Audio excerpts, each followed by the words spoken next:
नमस्कार मंडळी, मी ज्योतिषशास्त्री सौ कल्याणी कुलकर्णी म्हणजेच तुमची ॲस्ट्रो दोस्त के आणि तुम्ही पाहत आहात नक्षत्र ज्योतिष.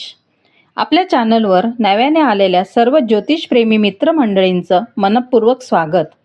या चॅनलवर आपण प्रत्येक ग्रह परिवर्तन, लग्न राशीनुसार मासिक भविष्य, ग्रहण, पंचांग, शुभमुहूर्त, वास्तू आणि वैदिक ज्योतिषशास्त्राची संबंधित सखोल आणि अभ्यासपूर्ण माहिती जाणून घेत असतो. जर तुम्ही अजूनही नक्षत्र ज्योतिष चॅनल सबस्क्राईब केले नसेल तर आत्ताच सबस्क्राईब करा आणि बेल आयकॉन दाबा, म्हणजे आगामी महत्त्वाचे व्हिडिओ सर्वात आधी तुम्हाला पाहायला मिळेल. मंडळी, कोणतेही राशी भविष्य ऐकताना एक गोष्ट नेहमी लक्षात ठेवा. ग्रह आपल्याला आयुष्याची संधी आणि आव्हाने दाखवतात. नक्षत्र योग्य दिशा दाखवतात, पण त्या दिशेने चालण्याचं काम आपल्या कर्मानेच करायचं असतं. म्हणूनच आजचा हा संपूर्ण व्हिडिओ सकारात्मक दृष्टिकोनातून ऐका. चला तर मग आता जाणून घेऊया मकर लग्न असलेल्या व्यक्तींसाठी ऑगस्ट 2026 हा महिना कसा राहणार आहे. मंडळी, ऑगस्ट महिना मकर लग्नासाठी अत्यंत महत्त्वाचा ठरणार आहे. या महिन्यात होणारे ग्रह परिवर्तन तुमच्या स्पर्धात्मक क्षेत्रावर, भाग्यावर, व्यवसायावर, नातेसंबंधावर, आर्थिक नियोजनावर आणि मानसिक धैर्यावर मोठा प्रभाव टाकणार आहे. विशेष म्हणजे या महिन्यात मंगळदेव, बुधदेव आणि सूर्यदेव यांचे गोचर तुमच्या आयुष्यात काही नवीन संधी घेऊन येणार आहात. मात्र काही ठिकाणी संयम आणि योग्य निर्णय घेणे ही तितकेच महत्त्वाचे ठरणार आहे. म्हणून हा व्हिडिओ शेवटपर्यंत नक्की पहा. सर्वप्रथम पाहूया शुक्रदेवांचा प्रभाव. या महिन्याच्या सुरुवातीला शुक्रदेव कन्या राशीत प्रवेश करत आहेत. मकर लग्नासाठी हा 9वा भाव आहे. 9वा भाव म्हणजे भाग्य, धर्म, उच्च शिक्षण, गुरुजन, परदेश प्रवास आणि जीवनाला योग्य दिशा देणारा भाव. शुक्रदेवांच्या या गोचरामुळे तुमच्या भाग्यामध्ये हळूहळू सकारात्मक बदल होऊ लागतील. ज्या कामांसाठी तुम्ही खूप दिवसांपासून प्रयत्न करत होतात त्या कामांना आता योग्य दिशा मिळू शकते. भाग्याची साथ वाढू लागेल. धार्मिक कार्यांमध्ये मन लागेल. तीर्थयात्रेचे योग निर्माण होऊ शकतात. उच्च शिक्षण घेणाऱ्या विद्यार्थ्यांसाठी हा काळ विशेष लाभदायक ठरू शकतो. मात्र या काळात भाग्यावर पूर्णपणे अवलंबून राहू नका. लक्षात ठेवा, भाग्य मेहनतीची साथ देतं, आळशीपणाची नाही. म्हणून प्रत्येक संधीसाठी स्वतः मेहनत घ्या. जितकी मेहनत जास्त तितकी गुरुदेवांची कृपाही अधिक अनुभवायला मिळेल. आता पाहूया मंगळदेवांचा प्रभाव. या महिन्यात मंगळदेव मिथुन राशीत प्रवेश करून तुमच्या 6व्या भावात विराजमान होत आहे. 6वा भाव म्हणजे स्पर्धा, नोकरी, सेवा, शत्रू, रोग, कर्ज आणि न्यायालयीन बाबी. मंडळी, मंगळदेवांचा हा गोचर मकर लग्नांसाठी अत्यंत शक्तिशाली मानला जातो. जर तुम्ही एखाद्या स्पर्धा परीक्षेची तयारी करत असाल तर हा काळ तुमच्यासाठी उत्साहवर्धक ठरू शकतो. नोकरीच्या मुलाखती, स्पर्धा परीक्षा, सरकारी भरती किंवा कोणत्याही प्रकारच्या स्पर्धात्मक क्षेत्रामध्ये यश मिळण्याची शक्यता वाढते. जर कोणाशी जुना वाद सुरू असेल तर तो सोडवण्याची संधी मिळू शकते. न्यायालयीन प्रकरणामध्ये ही परिस्थिती हळूहळू तुमच्या बाजूने वळू शकते.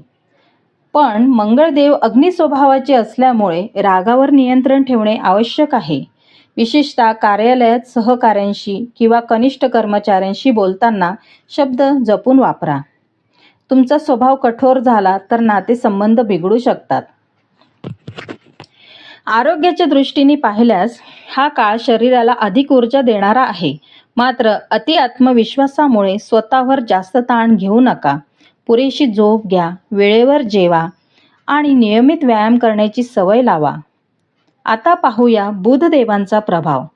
बुधदेव कर्क राशीत प्रवेश करून तुमच्या 7म भावात विराजमान होत आहे.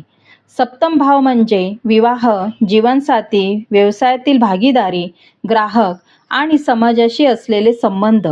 या काळात संवादाचे महत्त्व खूप वाढणार आहे. तुमच्या बोलण्यामुळेच अनेक कामे पूर्ण होतील. व्यवसाय करणाऱ्या व्यक्तींना नवीन ग्राहक मिळू शकतात, नवीन करार होऊ शकतात, भागीदारीतून लाभ मिळू शकतो. परंतु गैरसमज होणार नाही याची विशेष काळजी घ्या. समोरच्याचं मत पूर्ण ऐका, त्यानंतरच स्वतःचं मत मांडा.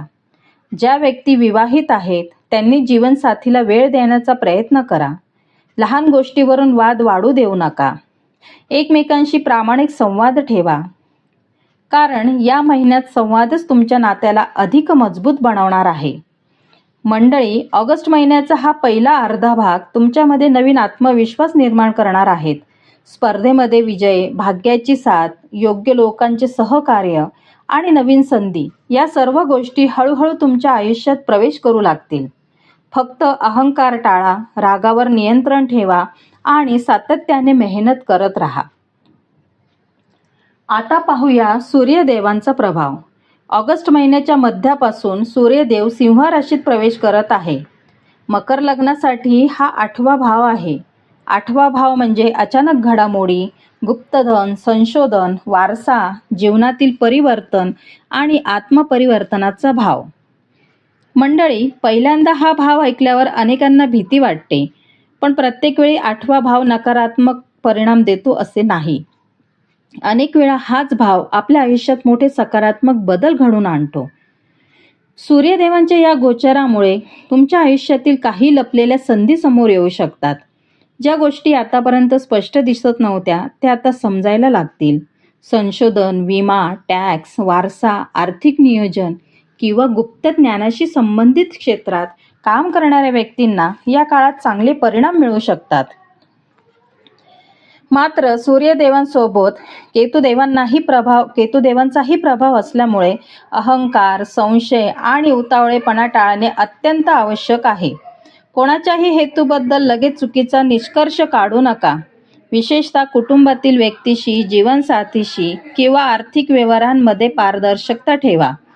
आता बोलूया सूर्यग्रहणाच्या प्रभावाबद्दल. या महिन्यातील संपूर्ण सूर्यग्रहण तुमच्या सप्तम आणि अष्टम भावाच्या सीमेवर प्रभाव निर्माण करत असल्यामुळे 12 ऑगस्टच्या आसपास विशेष काळजी घेणे आवश्यक आहे. या काळात मोठे आर्थिक व्यवहार, भागीदारीचे करार, कॉस्मेटिक शस्त्रक्रिया, अनावश्यक शस्त्रक्रिया किंवा मोठ्या जोखमीचे निर्णय शक्य असल्यास पुढे ढकला. घाईघाईने घेतलेला निर्णय नंतर पश्चातापाचे कारण ठरू शकतो. म्हणून काही दिवसात संयम हाच सर्वात मोठा उपाय ठरणार आहे.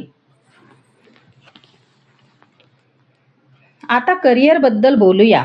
मंडळी, या महिन्यात करिअरमध्ये मोठे चढ उतार दिसणार नाहीत, पण पडद्यामागे अनेक महत्त्वाच्या घडामोडी सुरू असतील.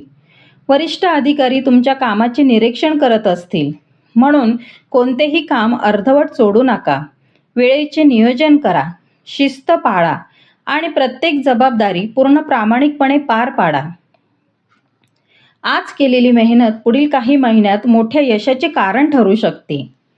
व्यवसाय करणाऱ्या व्यक्तींनी भागीदारीतील संवाद अधिक स्पष्ट ठेवावा. प्रत्येक व्यवहार लेखी स्वरूपात ठेवावा.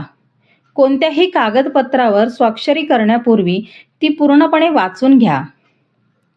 आर्थिक स्थितीबद्दल बोलायचं झालं, या महिन्यात उत्पन्न स्थिर राहण्याची शक्यता आहे, पण अचानक काही खर्च समोर येऊ शकतात. विशेषतः आरोग्य, घरातील आवश्यक दुरुस्ती किंवा कुटुंबाशी संबंधित खर्च वाढू शकतो. म्हणून या महिन्यात बचतीला प्राधान्य द्या. अनावश्यक खर्च टाळा. गुंतवणूक करताना अनुभवी व्यक्तींचा सल्ला घ्या. कौटुंबिक जीवनाबद्दल. या महिन्यात कुटुंबातील सदस्यांशी अधिक वेळ घालवण्याचा प्रयत्न करा. विशेषतः आई-वडिलांच्या भावना समजून घ्या. जीवनसाथीशी संवाद कमी होऊ देऊ नका. काही वेळा छोट्या गैरसमजांमुळे मोठे वाद निर्माण होऊ शकतात, म्हणून रागापेक्षा संवादाला अधिक महत्त्व द्या. आरोग्याच्या दृष्टीने या महिन्यात पचनसंस्था, सांधे, हाडे, त्वचा आणि थकवा या गोष्टींकडे विशेष लक्ष द्या. नियमित व्यायाम, योग, प्राणायाम आणि संतुलित आहार यामुळे आरोग्य चांगले राहील.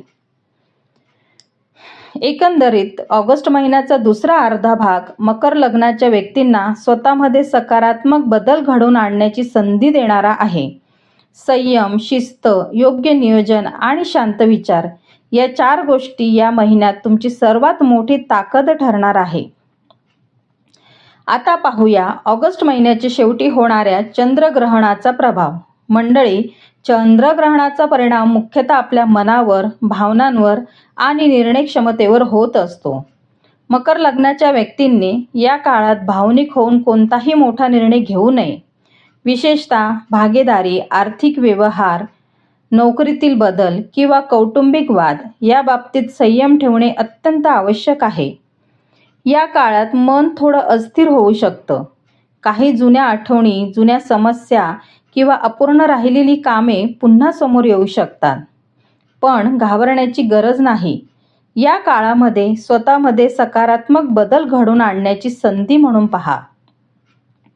मंडळी, जर संपूर्ण ऑगस्ट महिन्याचा विचार केला तर हा महिना मकर लग्नाच्या व्यक्तींना मेहनतीचं फळ देणारा, आत्मविश्वास वाढवणारा आणि भविष्यासाठी मजबूत पाया तयार करणारा महिना ठरू शकते. तुमच्याकडे क्षमता आहे, मेहनत करण्याची तयारी आहे आणि योग्य निर्णय घेण्याची बुद्धीही आहे. फक्त घाई करू नका. प्रत्येक निर्णय विचारपूर्वक घ्या. आता जाणून घेऊया या महिन्यातील काही सोपे पण अत्यंत प्रभावी उपाय. मंडळी, प्रत्येकाची परिस्थिती सारखी नसते. प्रत्येकाला सर्व उपाय करणे शक्य होईल असे नाही. म्हणून मी तुम्हाला काही पर्याय सांगत आहे. यापैकी श्रद्धेनुसार, वेळेनुसार आणि आपल्या परिस्थितीनुसार जे उपाय सहज शक्य होतील ते नक्की करा. लक्षात ठेवा, उपायांमध्ये सातत्य, श्रद्धा आणि सकारात्मक भावना यांनाच सर्वाधिक महत्त्व असते. पहिला उपाय, दर शनिवारी शनिदेवांची भक्तिभावाने उपासना करा. ओम शनिश्चराय नमः या मंत्राचा 108 वेळा जप करा. जर मंत्र जप शक्य नसेल तर शनिदेवांच्या मंदिरात जाऊन तिळाच्या तेलाचा दिवा लावा. तेही शक्य नसेल तर एखाद्या गरजू व्यक्तीला काळे तीळ, काळे उडद किंवा चप्पल दान करा. यामुळे शनिदेवांचा आशीर्वाद लाभण्यास मदत होते. दुसरा उपाय, दर रविवारी सकाळी सूर्यदेवाला तांब्याच्या लोट्यातून जल अर्पण करा. आदित्य हृदय स्तोत्राचे पठण करा. जर ते शक्य नसेल तर गायत्री मंत्राचा 21 वेळा जप करा.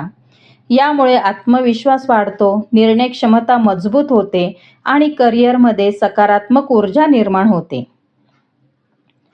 तिसरा उपाय, दर गुरुवारी गुरुजन, आई वडील किंवा ज्येष्ठ व्यक्तींचा आशीर्वाद घ्या. त्यांना शक्य असेल ती मदत करा. जर ते शक्य नसेल तर एखाद्या विद्यार्थ्याला वही, पेन किंवा पुस्तकं भेट द्या. यामुळे गुरुदेवांची कृपा लाभण्यास मदत होते. चौथा उपाय, या महिन्यात शक्य असल्यास गरजू व्यक्तींना अन्नदान करा. गोशाळेत हिरवा चारा द्या. पक्ष्यांसाठी पाणी आणि धान्य ठेवा. जर हेही शक्य नसेल तर दररोज आपल्या क्षमतेनुसार एक चांगले कर्म करण्याचा संकल्प करा. कारण दानाची किंमत पैशामध्ये नसते तर त्यामागील भावनेमध्ये असते. आता पाहूया या महिन्यात कोणत्या गोष्टी टाळल्या पाहिजे. रागाच्या भरात कोणताही निर्णय घेऊ नका. कोणत्याही कागदपत्रांवर न वाचता स्वाक्षरी करू नका. ग्रहणाच्या काळात मोठी गुंतवणूक टाळा. आरोग्याकडे दुर्लक्ष करू नका. वरिष्ठ व्यक्तीशी वाद घालू नका. अनावश्यक कर्ज घेणे किंवा देणे टाळा. मंडळी, मकर लग्नाच्या व्यक्तींची सर्वात मोठी ताकद म्हणजे त्यांची मेहनत, त्यांची शिस्त आणि कोणतेही काम पूर्ण होईपर्यंत न थांबण्याची वृत्ती.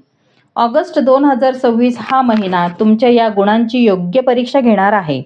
जर तुम्ही संयम राखला, योग्य नियोजन केलं आणि प्रत्येक निर्णय शांतपणे घेतला तर हा महिना तुमच्या आयुष्यातील अनेक सकारात्मक बदलांची सुरुवात ठरू शकतो. मंडळी, जर हा व्हिडिओ तुम्हाला उपयुक्त वाटला असेल तर तो नक्की लाईक करा. तुमच्या मित्रपरिवारासोबत आणि नातेवाईकांसोबत शेअर करा. आणि अजूनही नक्षत्र ज्योतिष चॅनल सबस्क्राईब केले नसेल तर आत्ताच सबस्क्राईब करा. बेल आयकॉन दाबायला विसरू नका, जेणेकरून आगामी सर्व महत्त्वाचे ज्योतिष विषय तुमच्यापर्यंत सर्वप्रथम पोहोचतील. मी ज्योतिषशास्त्री सौ कल्याणी कुलकर्णी, म्हणजेच तुमची ॲस्ट्रोदोस्त के. पुन्हा भेटू अशाच एका नव्या अभ्यासपूर्ण आणि उपयुक्त ज्योतिष विषयासह. तोपर्यंत स्वतःची आणि आपल्या कुटुंबाची काळजी घ्या. नेहमी सकारात्मक रहा आणि शेवटी आपल्या चॅनलची सर्वात महत्त्वाची ओळ, ग्रह आणि नक्षत्र आपल्याला फक्त योग्य मार्ग दाखवतात, पण आपलं कर्मच आपलं नशीब घडवतो. म्हणून नेहमी आपल्या कर्मावर विश्वास ठेवा. धन्यवाद. जय श्री स्वामी समर्थ.